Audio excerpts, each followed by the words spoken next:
Assalamualaikum warahmatullahi wabarakatuh. Apa khabar semua murid-murid? Bagi meneruskan pelajaran kita pada hari ini, iaitu hari Selasa 29 hari bulan 6 tahun 2021. Kita mulakan dengan bacaan doa belajar diikuti dengan doa penerang hati. Kita baca sama-sama, ikut Saza boleh? Tarah tangan. Bismillahirrahmanirrahim. Allahumma aftah alaina hikmataka wanshur alaina min khazaini rahmatika ya arhamar rahimin. Rabbi syrahli sadri wa yassirli amri wahlul uqdatam min lisani yafqahu qawli. Amin. Okey. Sedia ya dengan buku teks tauhid, dan di samping buku teks tu Ustazah nak kamu sediakan juga buku aktiviti tauhid. Di akhir pembelajaran nanti kita nak bincangkan jawapan pada soalan-soalan yang kamu kena jawab. Okey, buka buku teks tauhid muka surat 17. Kita masuk pada pelajaran yang ketiga, iaitu beriman kepada Allah. Okey, tengok ni anak-anak pandang saya tunjuk tu. Pelajaran ketiga, beriman kepada Allah. Okey. Pada pembelajaran kita yang tajuk yang pertama hari tu, ingat lagi tak? Rukun iman. Kita dah belajar tajuk yang pertama tu rukun iman. Ada berapa rukun iman? Siapa ingat? Ada 6. Rukun Islam. Minggu lepas kita belajar rukun Islam kan? Rukun Islam ada berapa? Rukun Islam ada 5. Okey, tengok beriman kepada Allah. Apa arti iman? Siapa ingat? Siapa ingat lagi? Arti iman ialah percaya.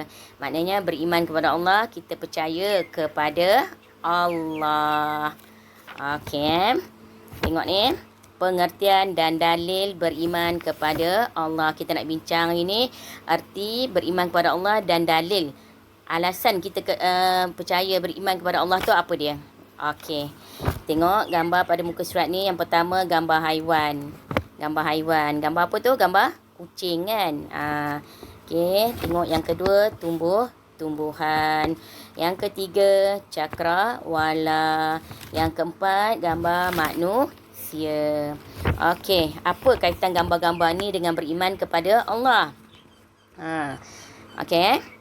Kita nak tengok beriman artinya tadi kita cakap dah, iman artinya percaya. Okey, gambar yang pertama dulu kita bincangkan. Gambar haiwan. Siapa jadikan haiwan ni? Kita ke? Ayah kita ke? Okey. Siapa yang jadikan haiwan? Allah. Allah Maha berkuasa. Kita manusia tak mampu nak jadikan haiwan ni. Tak kiralah haiwan apa-apa pun. Kucing, kerbau, lembu, ikan, semuanya Allah yang jadikan. Kita manusia memang tak mampu nak jadikan haiwan ataupun makhluk-makhluk Allah di atas muka bumi ni. Okey, seterusnya gambar yang sebelah ni gambar tumbuhan, pokok-pokok. Siapa yang jadikan? Allah.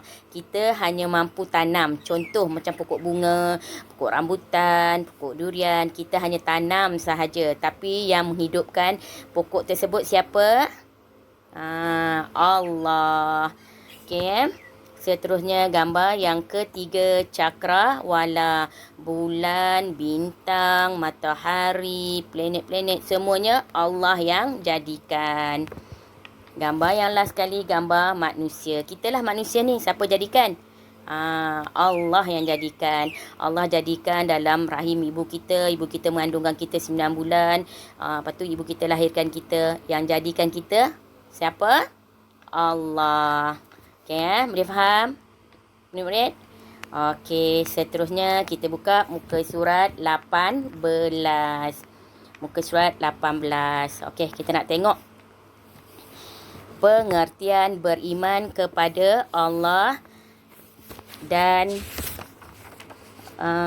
pengertian beriman kepada Allah Subhanahu Wa Taala ialah mempercayai bahawa, okey, tengok yang pertama, Allah itu ada. Maknanya kita beriman pada Allah tu kita kena percaya, yakin dalam hati bahawa Allah itu ada. Allah tu yang jadikan kita, jadikan manusia semua makhluk dalam atas muka bumi ini, yang jadikan semua yang ada dalam muka bumi ini ialah Allah. Siapa yang layak, yang mampu jadikannya? Mestinya ya Allah. Kita manusia, makhluk lain tak mampu nak jadikan dunia ni, bumi ni, manusia ya. Semua dijadikan oleh Allah. Jadi kita percaya bahawa Allah tu ada. Walaupun kita tak nampak Allah, tapi kita percaya bahawa dunia ni dijadikan, alam ni dijadikan oleh Allah. Okey, seterusnya yang kedua, Allah itu Maha Esa. Esa tu artinya apa? Esa satu. Allah tu tak ada anak, tak ada ayah, tak ada nenek, tak ada atuk, tak ada ibu. Semuanya tak ada. Tak seperti macam kita manusia. Kita ada ibu, kita ada ayah. Lepas tu barulah kita lahir ke dunia ni. Tapi Allah tak ada ya. Allah tu Esa. Allah itu satu. Tak ada anak, tak ada ibu, tak ada ayah. Okey. Seterusnya yang ketiga, apa dia? Allah Subhanahu Wa Taala yang berhak disembah. Kita hanya berhak menyembah Allah kerana kita kena akui bahawa Allah yang Maha Esa, Allah yang jadikan kita, Allah yang memberi rezeki kepada kita. Baik buruknya semua datang dari Allah. Jadi kita kena sembah Allah. Setiap hari kita semayang, kita solat, kita sembah Allah ya. Okey. Seterusnya yang keempat ialah Allah Subhanahu Wa Taala mempunyai nama dan sifat-sifat sempurna serta tidak ada yang serupa dengannya. Okey. Maknanya Allah ni mempunyai nama. Ingat tak? Pernah dengar tak 99 nama Allah, Asmaul Husna.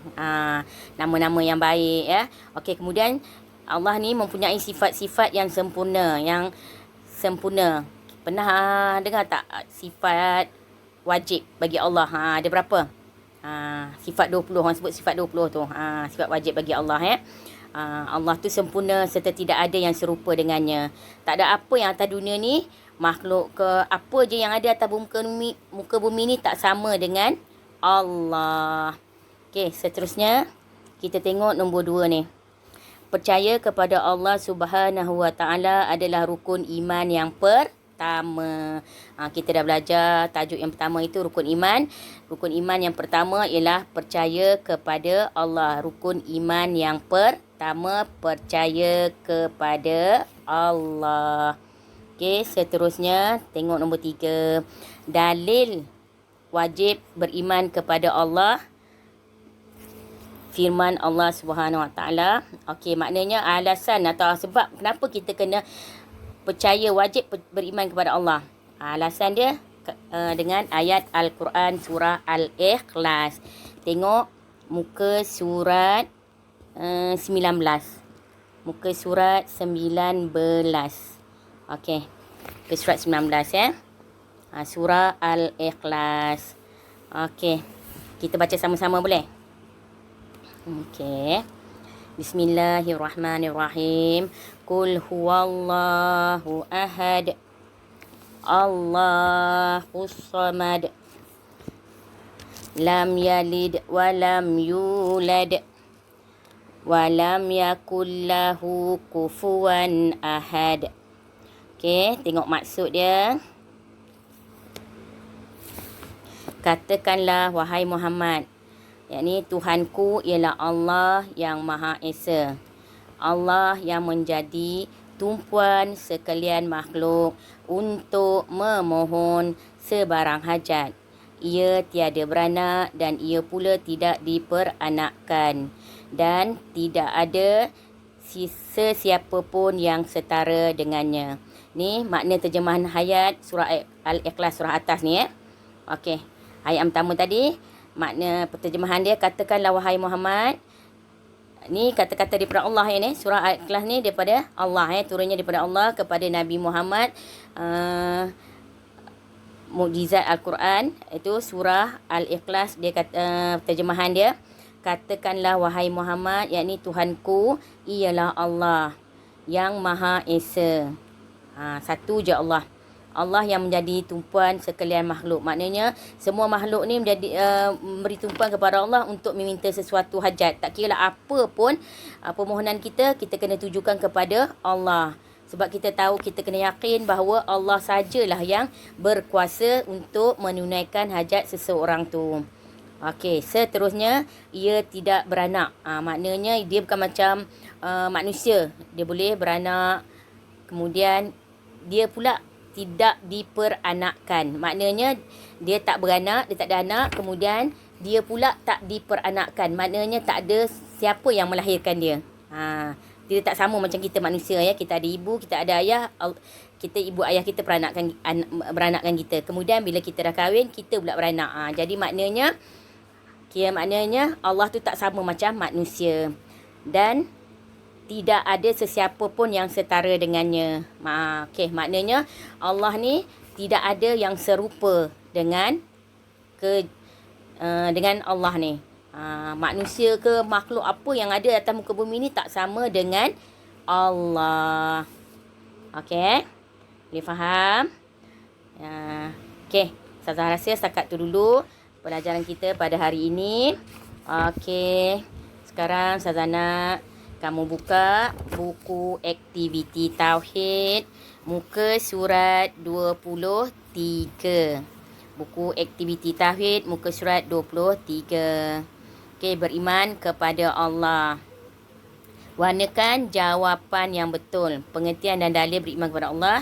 Warnakan jawapan yang betul. Okey, nombor 1, beriman kepada Allah rukun iman yang keberapa jawapan dia pertama, kedua. Mana jawapan dia? Beriman kepada Allah, rukun iman yang pertama. Okey, yang kedua, wajib mempercayai Allah itu tiada ke ada? Ada. 3, esa artinya berbilang-bilang ataupun tunggal. Tunggal maknanya esa satu je lah ya. Tunggal satu. Okey, nombor 4, hanya Allah yang berhak dipuja atau disembah. Disembah. Yang kelima, tiada yang serupa dengan Allah ataupun makhluk. Tak ada siapa yang serupa dengan Allah. Kemudian yang keenam tu, surah Al-Ikhlas tadi ya. Sambungkan. Qul huwallahu ahad atau as-samad.